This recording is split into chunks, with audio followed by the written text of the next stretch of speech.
పంతం వెంకటేశ్వరరావు అనే నేను శాసనసభ సభ్యుడిగా ఎన్నికైనందున శాసనం ద్వారా నిర్మితమైన భారత రాజ్యాంగం పట్ల నిజమైన విశ్వాసం విధేయత చూపుతానని, భారతదేశ సార్వభౌమాధికారాన్ని సమగ్రతను కాపాడుతానని, నేను స్వీకరించబోయే కర్తవ్యాన్ని శ్రద్ధశక్తులతో నిర్వహిస్తానని దైవసాక్షిగా ప్రమాణం చేస్తున్నాను.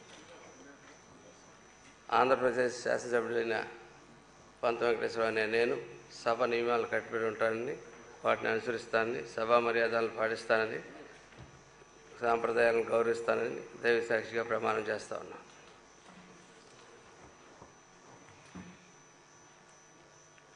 శ్రీ వెంకటేశ్వరరావు వనమాది.